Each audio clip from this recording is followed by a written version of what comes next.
Hey guys! I want to start off by saying Happy New Year. I said it already in the lunch video, but this is the first video that I'm making in the new year. And where are we? Like, what's today? Today is January 21st. And I said that I wanted to be more consistent. I said this to myself. I wanted to be more consistent in 2019. Like, I'm consistent, all right, consistent not making videos. So maybe I should have been a little more specific. But anyway, okay. I said that I wanted to do a Q&A. And let me see what date this was. This was back on Instagram. I wrote this on July 20th, 2018. So it's almost exactly 6 months ago. Well, it's like one day over 6 months, and I'm ashamed. I am ashamed. And then I kept telling myself, do your Q&A. This is the easiest. Just sit down and talk to the peoples, you know? I love to sit down and talk to you guys, but sometimes I just don't feel like taking the camera out. I always got my scarf on my head, and I'm like, I don't feel like taking it off. I always got my bonnet on. But you guys have seen me in my bonnet before. You've even seen Lizzie in her bonnet. But what you call it? Okay, I'm gonna do this Q&A. These questions are like 6 months old. If you guys like the Q&A, you guys could leave comments down below, and I would do a part 2. So like fresh questions. But these are some old questions. But I was skimming through some of them this morning, and they're still relevant. Like asking them, it's not like that's already been answered. That's already been answered 6 months ago. That's already been answered. Nah, it's not like that. Some of them are, but some of them are running out. So what I'm doing is it says load more comments, load more comments. There we go. And what I'm gonna do is I'm just gonna hold on. Yes? I'm recording. Hold on. Oh no, it's okay. I'll be out there. Okay. That was my mom. I was trying to record before the kids woke up because they're taking a nap. And it gets dark real early here in Connecticut. Well, the way my apartment is facing away from the sun. So when the sun goes in the cloud, out the cloud, and we had a storm yesterday. It was crazy. And then my mom, she didn't go to work today, so she was working remotely from home. And I was like, okay, my mom's working, my kids are asleep. The minute I hit record, somebody starts talking. Eddie's awake. Man, y'all, and I was cleaning, being productive. I wasn't feeling well the other day. Yesterday. Was it yesterday? No, technically Saturday. I was in bed all day, and my mom was watching my kids. But anyway, I'm just going to swipe like this, like down, up. No, not like that. Down and up, and whatever it lands on, that's the question I'm going to ask. I'm not going to go in order, so to speak. I want to do all of them, but there's a lot. So we'll see what we can do. This video might end up being an hour long. Let me lean back, get a little comfortable. Okay, here we go. Okay, so let's swipe and wait for it to stop. Okay, first question. Before I do this, some of these questions are for the kids too. So I'm gonna do a video with them. Probably not today, but I'm gonna do a video with them answering questions that are pertaining to them. So here we go. The first one. No question. I'm a big fan. I have been watching a while since Lizzie was little, and I'm just super excited. Happy and overjoyed for you guys, and can't wait for the family to move to Nevada in the near future. Oh, that's so sweet. Okay, and I'll put all your names like down below. So that wasn't a question, but here we go. Next one. I don't think this is a question either. Okay, here we go. First, let me say I love you and your amazing family, and you're an amazing mom as well. My question is, would you ever or do you want to have any biological kids? Okay, and the answer to that is no. I've never been the type of person to want biological children. That was like my sister's vibe. My sister wanted that. I did want to be a mom in some sort, but I wasn't sure if I was going to marry someone that already had kids and I was going to be a stepmom, but I knew I wasn't going to have any biological children. I guess it was the fear. It's 2 reasons. So I'm going to be like, the favorite word of YouTube's transparent, which, oh, I hate that word. But anyway, I feel like if you keep saying you're transparent over and over and over and over again, you're really not. Because if you're real, You wouldn't have to tell nobody you're real. They can see it. It was two reasons. When I was little, I was obsessed with medicine, not taking medicine, but you know, like the medical field. I always wanted to be a doctor, and then I wanted to be a nurse. And so I was obsessed with looking at open heart surgery, brain surgery. I would look at everything until I saw a baby being born. And it was like, huh? Oh my God, that's so gross. Ew. Gross. And then that scarred me. When I got older, I was like, gotta get over that. Like, how else is children gonna get in this world? They're not coming out from a spaceship. So I was like, okay, I'm kind of getting over it. I was still fearful, but I was kind of getting over it. But then when I got in a few relationships that weren't good, and then when I got married, for all of you new people that didn't know I was married, yes, I'm a divorcee. Is that how you say it? Yeah. But anyway, when I got married, and I feel like marriage is the ultimate relationship, you know, like you can't go farther than marriage, you know? So when I saw that didn't work, I was like, I don't want any biological children, because with biological children, you need a biological father. And what if the relationship doesn't work out and then I'm stuck with him for the rest of my life? No. And that got me scared that way. So I was like, no, that's not what I want. So I was like, but I do want to be a mom. Then adoption and foster care was always in my family. I have aunts that have done like foster care and taken in children, adopting children. So that's not new to our family. And then it really hit me really big when I was 27. I was almost 28. That's when I started. And I don't know, you just get that feeling when you know it, when you know you're ready, you know? So I knew it was my time. I really don't know how to explain it. Hopefully there's a question here about that.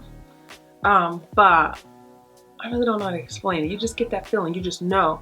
Like, some people know how many kids they want. There's some people who only want one kid, and there's some people who want like 5 children. That feeling, you just got that feeling, you know?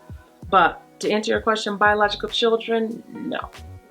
Hi, Kim. I'm 26, and I've always wanted to foster/adopt.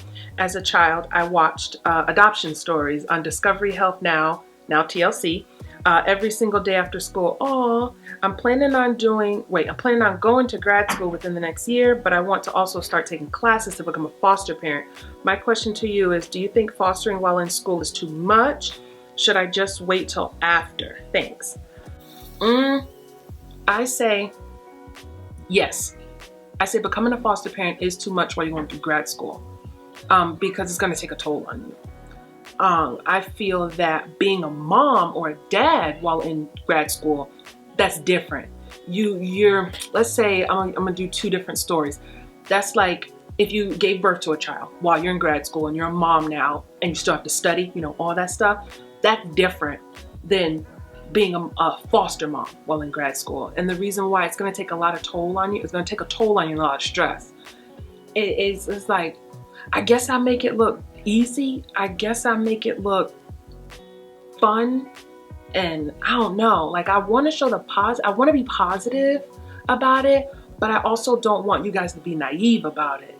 Like, I don't want to show a whole bunch of negative aspects about being a foster parent, because I don't want to steer people away from it. So that's not my intent, but I also don't want to not show the negative side, if that makes sense. Like, I don't want it to be 100% roses, you know, because that's not how it is. And me personally, if I was in grad school, I wouldn't become a foster parent until after. So, because I don't know, it's just like, will you be able to concentrate and do your work having children coming in and out of your life? If this is the first time you've seen me or watched my video, I've had 7 children altogether. 5 were fostered, 2 were adopted. 5 plus 2 is 7. That's 7 children. And this was an 8-year journey. And I personally don't think that I could have gone through grad school going through what I went through. Now, if it's just one child, when you get the child, you know you're going to adopt that child. And it's just the normal parental stress that you have, that's different. But having a child, going through stress and going through people lying on you. Yes, I've had people lie on me. I've had to be dragged into court and I had to testify for certain things. I've had lawyers like yell at me like I was on stand for murder, or like I was on a stand for like theft or something. I'm like, hold up, you yelling at the wrong person. Not you yelling at the wrong person, not like that, but it's like you're yelling at the wrong person. Like, turn your eyeballs to the other way and yell at the other way. So it's like, are you ready for that? You know, like I want to share more, but at the same time, it's my kid's business. It's my children's story, and I don't want too much stuff out there. But sometimes I really want to tell everything as much as I can. But me personally, I wouldn't do it going through grad school. I would wait till I'm done. Unless you know that that child's gonna be yours from the day they show up and there's no extra stress, like unnecessary stress. And like you get a child and you want that child to be yours so bad. And then after a year that you've had that child for a year, they leave. They gotta be reunified now. And there's some reunifications that I was all for. I had these two twins. I'll talk about a story. I'll make that a separate video about all the children that I had. But I'll tell you real quick, there were twins that I had, and I was all for them going back home. I was a part of the reunification. It was amazing. And then there was some that should not have gone home. And some people will look at foster parents and they'll be like, but the whole point of that is reunification. That's the whole point of foster care. You're absolutely right. That is the point, but not to reunify, just to reunify. That's not what it's about. It's like, I don't know, kind of like a marriage. And let's say someone's married. I don't want to be like a woman is married to a bad husband, because they always try to make the husband look bad. So I'm gonna say a husband married to a bad wife. And let's say she's verbally abusive or physically abusive, just a cheater, just bad, you know? And he separates from her. And he wants to work it out. And it's like, you know, marriage is for like lifelong, you know? And but it's not lifelong if it ain't meant to be if you ain't meant to be together. It's not lifelong if the situation ain't healthy. Just like foster care, it's like the whole point is to reunify families. But if the families if it's not a healthy family, we ain't reunifying that family. So I hate when people say, why do foster parents want to adopt the kids so bad, so bad, so bad, when I thought the whole point was reunifying? Yeah, that's the point. But if it ain't right to reunify, then it ain't right to reunify. So, yeah, I go off on a tangent, so I hope you enjoy. Okay, now swipe. Here we go, because I was starting to answer them right next to each other. Okay. How's Lizzie adjusting to having Edgar around? Okay. Oh, let's see. I'm glad I got that one. I am glad I got that one, because I've noticed in Eddie's adoption video, I really don't read those comments in that video a lot because there's a lot of hate, which is kind of crazy because I don't get a lot of hate on Lizzie's video like that. I don't know if it's because the video's old or because Lizzie looks mixed. I even get those weird looks in public. Like when Lizzie says, "Mommy, can I get this?" I get a look like, because they look at the contrast of color. I'm dark skinned and she's light skinned. So it's like, they're like, oh well, whatever. And they just keep moving. But when Eddie says "Mommy," it's like their eyeballs fall out. Lord, the camera keeps stopping. I think this disc is almost full. Memory card. But anyway, okay, like when Eddie says "Mommy" out in public, it's like they look, the eyes fall out, the tongue fall out and roll down the street. I'm like, pick all that up, here you go, put it back in your face and keep on moving. So maybe that's why I get such hate on that video, as opposed to Lizzie's video. But I did get a couple questions saying, how is Lizzie doing with Eddie? And like, how is she doing now that Eddie's adopted? Are they getting along and stuff like that? I don't think people realize how long Eddie's been with us. I got Eddie, how old was Lizzie? I got Eddie about, was it 3 months? Almost. I'm just gonna round it up. I got Eddie 3 months after Lizzie was adopted. Not years, 3 months. Lizzie was adopted the day after my birthday.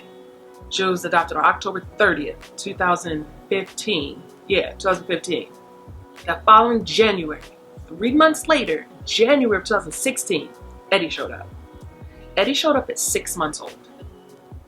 So it's not like I got Eddie 6 months before his adoption. Like that was something new, you know? Like, I want you to meet this little boy and guess what? He's gonna be your brother. No. So all it was Eddie and Lizzie. Like, as far as how long I had Lizzie came to me at 8 months old. And I adopted her about a week after her 2nd birthday. So I had Lizzie for about a year and 4 months before she was adopted. So, and then 3 months after that, Eddie showed up. So a year and 4 months plus 3 more months is a year and 7 months. Okay, so I had Lizzie. It was just me and Lizzie for a year and 7 months. And then Eddie showed up. And that was it. So it's pretty much always been the 3 of us. Eddie's case, long. I adopted Eddie when he was almost 3. It was like 2.5 weeks shy of his 3rd birthday. And I had him since he was 6 months old. So I think people looking at, I wasn't able to show his face or say his name. So it almost seemed like he didn't exist. And then all of a sudden, boom, this little kid exists. And I'm like, whoa, how's Lizzie taking it? Lizzie's fine with it. It was like, she has her moments of being jealous. Because Eddie's like a mama's boy. So she gets her moments of being jealous. And it's not so much like I was an only child and now this little critter is coming along. Oh, I think it's more like she sees that Eddie and I have a different relationship than she does. Like Lizzie and I have a different relationship from Eddie, and Eddie and I have a different relationship from Lizzie. That's just how it is. Number one, there is a boy and a girl. And then number 2, one's older, one's younger. So the relationship is going to be different. But she's doing good with it. She just has her jealous moments. Yeah. Okay. Let's see. Ooh, got a long one. Bam. Okay. Let's see. Okay, how has having both kids changed your perspective on life? Secondly, you don't have to answer this, but I remember in the beginning when you only had Lizzie, the mom and dad family were involved. Since adopting both kids, does the family still have rights and privileges to see the children, or is it to your discretion? Lastly, how has your family felt with the 2 new additions to the family? Okay, I'll stop. I have so many questions. I remember watching your videos pre the little ones, and I just wanted to know how you're adjusting to motherhood. As a mother of 1 biological and 3 bonus kids, aka stepkids, it's an adjustment. Just wanted your 2 cents. Okay, drop the mic. Okay, that was cute. Okay, so I'll do the first question. I'm gonna try not to ramble. Okay, how has having both kids changed your perspective on life? The perspective on life is I need to take care of myself better. I'm the type of person where I just go. And I'm like, okay, if I don't feel good, I'll deal with it later. If I'm tired, drink some coffee and keep it moving. If I'm tired, just get a little bit of sleep. As long as you fall asleep before the sun come up, you went to sleep at nighttime. Like you went to sleep last night kind of thing. I've been awake for 3 days straight. That's not healthy at all. But my biggest thing is taking care of yourself. That's my biggest perspective.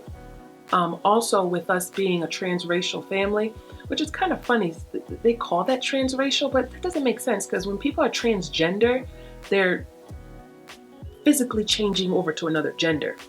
When you're a transracial family, how are you turning over to another gender? Another race. If you're a transracial family, I'm not white. I don't care how many white or Puerto Rican kids I adopt, it's not gonna make me white, and they're not changing to be black. Like, I don't get it, but that's what they call us, the transracial families.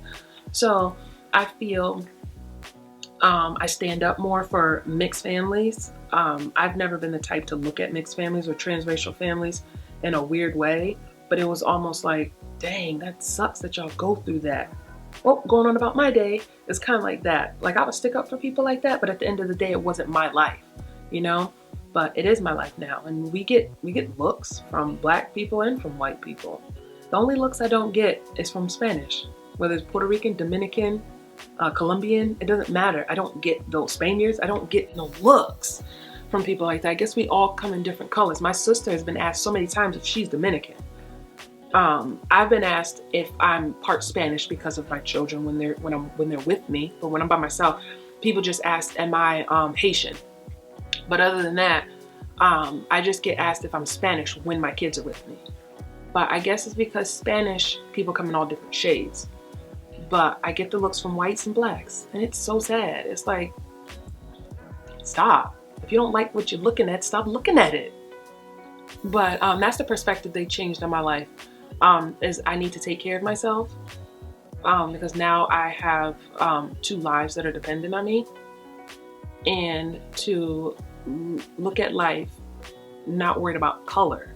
Like I want these 2 children to be like, no, stop talking about people in different colors, and then when they start saying, yeah, but I can't stand black people, why are you sticking up for black people? And then they could be like, because my mom's black, that's why. And I'm like, whoop. Eddie said he gonna stick up for black people. He and Lizzie, we role played one time. That girl got pissed. She got mad, and I was like, wow, that's what I'm talking about. And then Eddie said when he grow up, he gonna marry a brown woman with a puff, and she gonna wear a bonnet. I was like, oh, I get it. He said, yeah, my girl's gonna have a puff, okay, mom, and she gonna be brown skin, but she gonna be Puerto Rican. So he wanted to add a little flavor all together, and then when I straighten my hair, he gets mad. Like he'll look like this. I'm like, what's the matter? What did I do? What's the matter? And he's like, I like your puff.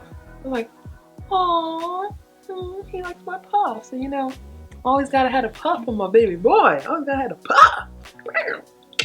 I remember in the beginning when you only had Lizzie, the mom and dad's family were involved. That's part true, part not.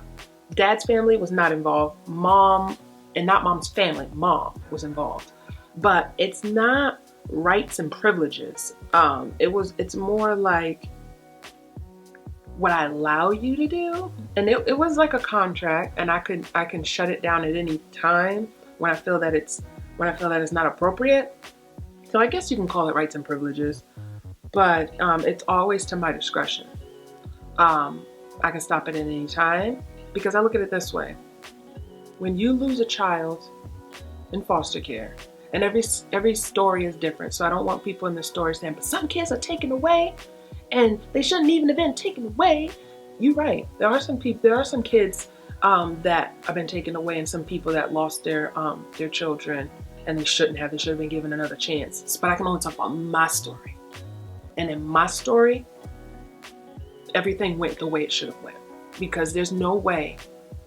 Now with Lizzie's, it was kind of quick, but with Eddie, there's no way that a case should have lasted 2.5 years. So if a case lasted that long, then that means that it should have been ending in adoption. So if, and this is for anyone that is going to be doing foster care, don't feel guilty or pressured into having an open adoption agreement. And even if you don't have it written on paper, if you feel like you want to have some type of visits or some type of communication, don't feel bad if you have to stop it later down the road, or don't feel bad if you don't even want to do it to begin with. My thing is this: always keep all documents. I have all documents, from the first document written up why she was removed, and even with Eddie too. And then I have, because when Lizzie came to me, she stayed at another woman's house before she came to me. She was with this one lady for about 24 hours, 18 hours or something like that, because she was taken in the middle of the night. And so the office was closed, DCF office was closed. So she went to, what do they call them, a hotline, or like not a respite. And Lizzie was with a family on a hotline for the first night. And then the next morning when the office opened, they found a foster home for it, which was me. And So I had that letter, and she was like, oh, she's such a sweet little girl, and she eats very well. And that whole letter, because the woman said, I'm gonna write a letter for the next person so they know what the baby likes and not likes and stuff like that. And I kept that letter. I kept all paperwork that she may not ever want to read, and paperwork that she might want to read, because I don't want it to be hearsay. I don't want it to be like somebody telling a story or somebody talking about somebody. So I kept all the paperwork, and when she's older and she wants to read it, and it's in a folder, like in a binder, and I just hand it to her and she could read it. And then Eddie's, I gotta put his together. I have papers and stuff like that, but they have the same mom, so it's all the same. Now their fathers are different, but I could just hand in the papers when they want to read it, and there you go. So yeah, it's kind of tricky with that situation. At this moment, there is no communication. I'm not gonna get involved into why, but at this moment there is no communication. Technically, there never really was. It was really weird in the beginning because it was like, how do I word this without telling too much business? In the very beginning, how am I gonna word this? It's like there's reasons inside of the paperwork, reasons on how, not how, but reasons on, I guess on how I can cut communication. And things that if X, Y, and Z is done, Kimberly can do X, Y, and Z. And X, Y, and Z was done pretty much before adoption even happened. And I kept saying, I'm not gonna do X, Y, and Z already. So I left it open. We wrote letters, pictures, but there was never visits because X, Y, and Z was done. And I was like, I'm not gonna put Lizzie in that situation. And so I said, I'll continue letters. And then time went on, X, Y, and Z was done. More X, Y, and Z was done. And I was like, please. And I prayed about it. And I said, God, what should I do? And then I got a feeling like, be a mentor to her. So I was like, okay, I'll be a mentor. It was more like letters. Like I would give words of encouragement, and say, if you ever need anyone to talk to, I'm here to talk to. And things looked good for a while. And then X, Y, and Z happened. And then I got this real strong feeling. And God said, stop it. And so I stopped it. And so there's pretty much no communication right now. So, and it has to be that way. There was never really any communication to begin with. So, but I kept trying, and that was that. So if you're doing foster care, never feel like you have to have open communication. You don't have to. Like my aunt used to always say, I ain't got to do nothing but stay black and die. But pretty much it's like, even if you do start an open adoption agreement, you can always cut it off later. So make sure it's written strongly in that paperwork that you can shut it down. And I've had a lot of people DM me about stuff like that. Like, what do I do? I've had a couple families that are going through their adoption, that's just adopted their child. And they're like, what should I do? It's like, I feel like it's in the best interest of the child, but I have a bad feeling. I'm like, if you got a bad feeling, you mom. You got a bad feeling, it ain't in the best interest of the child. Like, keep information. Get an address. Get a telephone number. Start off with an email address. Get an email address. You can communicate like long lost family. You don't communicate with your birth family. I'm not talking about your mom and dad. I mean like your aunts, your uncles, your cousins that live in another state, in another country. You don't communicate with them every day. So treat it like that. Keep up with them on the holidays, on the birthdays. And then when you see how the relationship is blooming, take it a step further and start to give your telephone number, give your address. Now the whole P.O. box thing, which I'll talk about that. The P.O. box is closed, and I'll talk about that later. So I hope nobody's still sending stuff because the P.O. box is closed. But I originally opened that P.O. box about 8-9 years ago, and that was for foster care. That wasn't for gifts from viewers. Whew, I knew that card was full.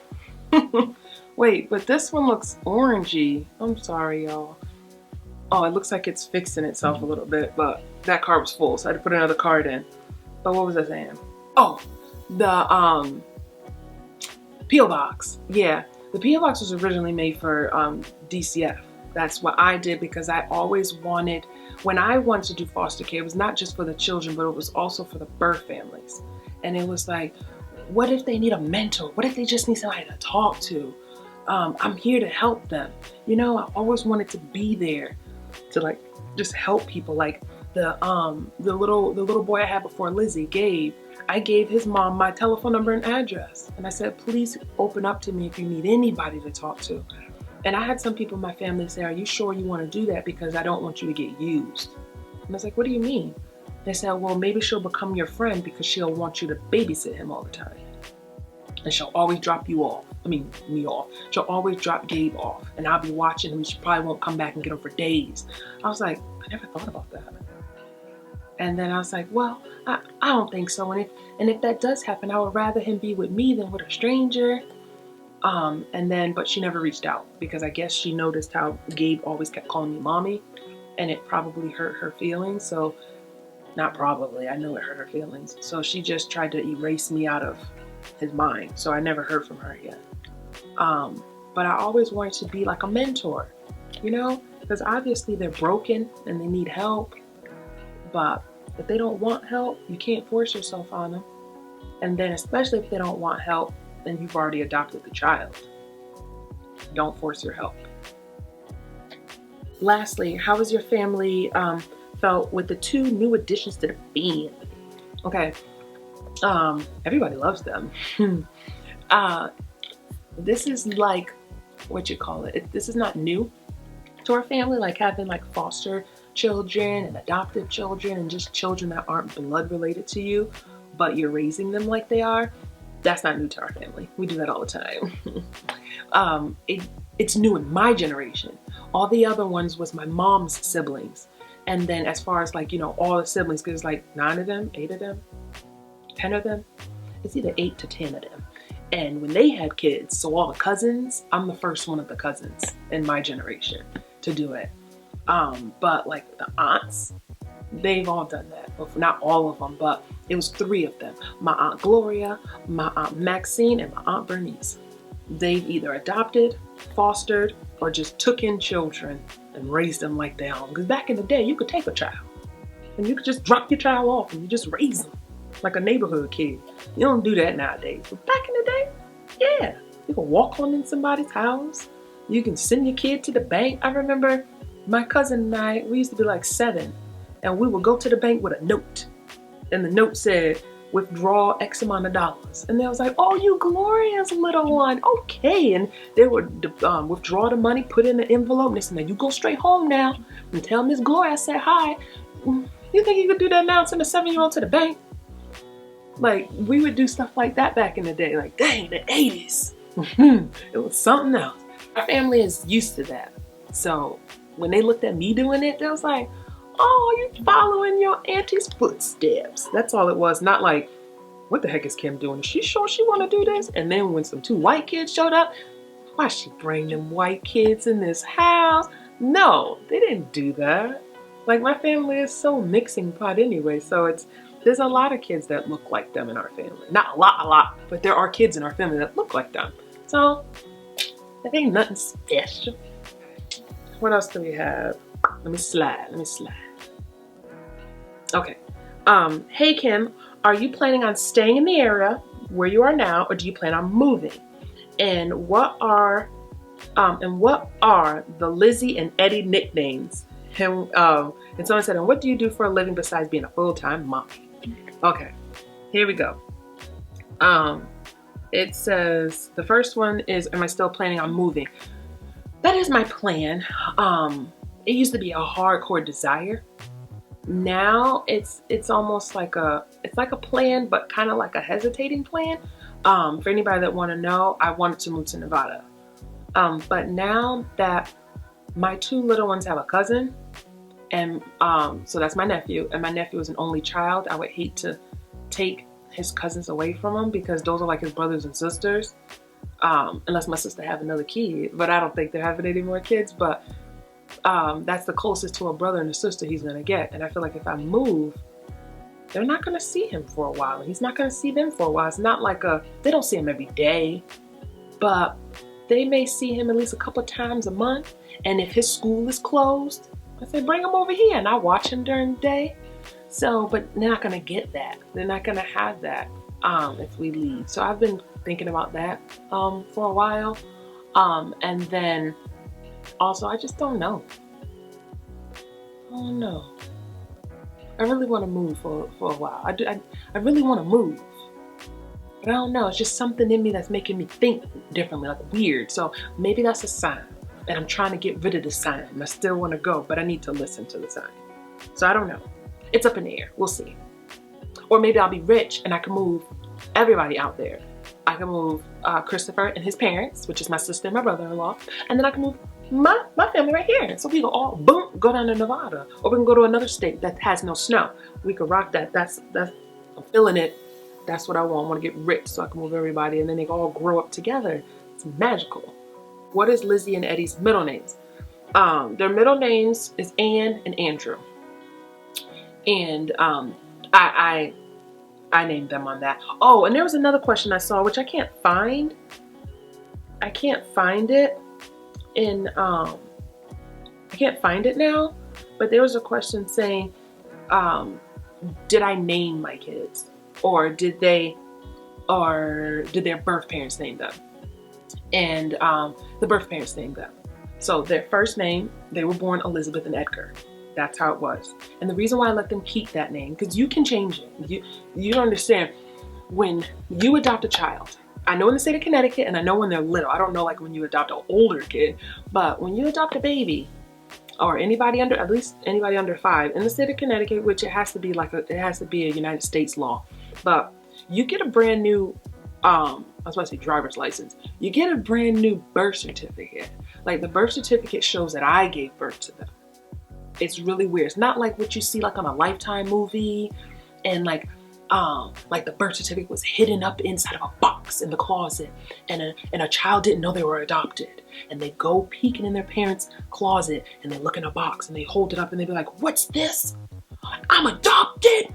Nah, it's not like that. If Lizzie was to never know she was adopted, and if she looked at her birth certificate, she still wouldn't know she was adopted. It doesn't say edited. It doesn't say second copy. It doesn't say revised. It doesn't say adopted version. It doesn't say nothing like that. It shows that I gave birth to her. That's the way it looks, like I gave birth to her. I don't know if that's how they had it back in the day where it looked like a revised birth certificate and it was changed. But the reason why, and I know I'll go off on a tangent, but the reason why I let them keep their names because they knew their name by the time they were adopted. Now, if I adopted Lizzie within the month that she came, so 8 months old, I probably would have changed her name.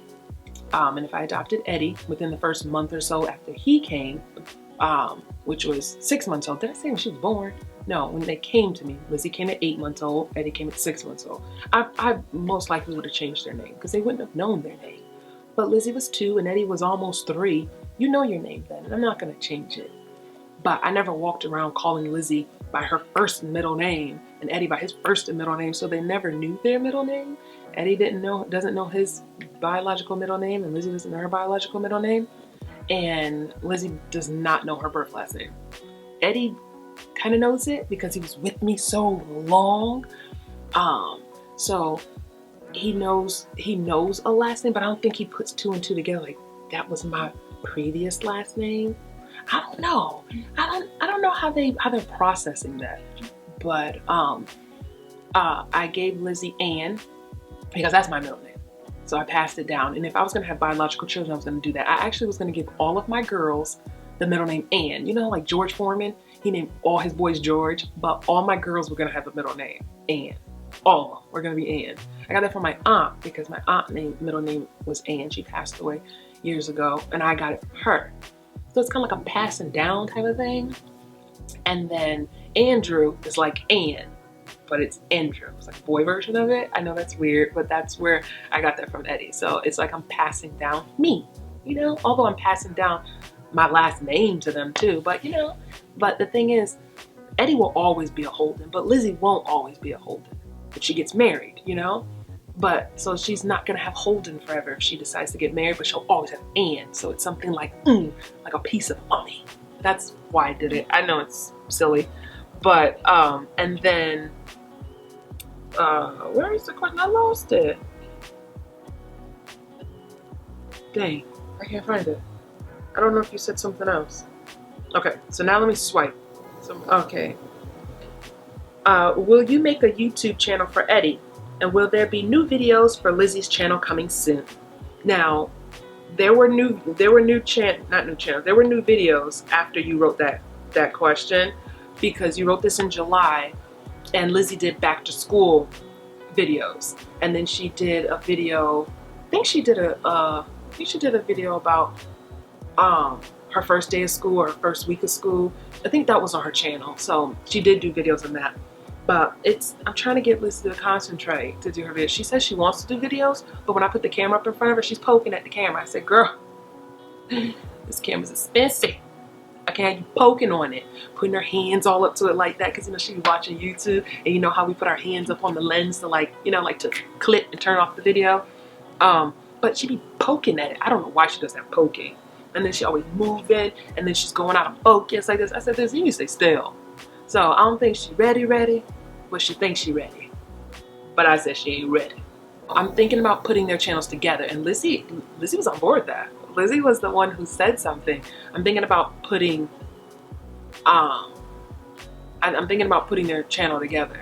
Like, it's not just gonna be Lizzie's channel more, it's gonna be both of them. And she said she's ready for that. It was her idea. I'm like, wow. Well, it was my idea, but I didn't say it out loud because I didn't want to feel like I was taking something from her. So I didn't know.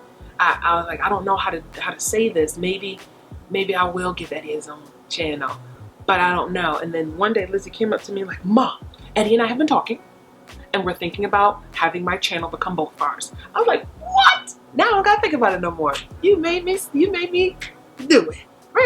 Yep. Oh, I answered that quick. This is amazing. Do you plan on adopting any more kids? And if so, how many? Y'all just want me collecting children. No, I'm not adopting any more kids. I'm not giving birth to any kids. 2 is enough for me. I've noticed how some people, they will get pregnant and they will, like vloggers, they'll get pregnant, and before their baby is even born, people are asking, so when you having another one? What? I see that all the time. And I'm like, dang, let them savor the flavor. But anyway, you don't have to worry about me saving the flavor, because I don't have to savor the flavor to want another one. I just wanted 2 kids, and that was it. My plan was to have 2 girls. I never even thought I was gonna be the mom of a little boy. But when Eddie showed up, I was like, yeah, that's my little boy right there. That is my boy. I am the mom of a son. Wow. But nope, I got my boy and my girl. What else do I need? You know? How you feeling? Fine. I ain't getting no more. No more.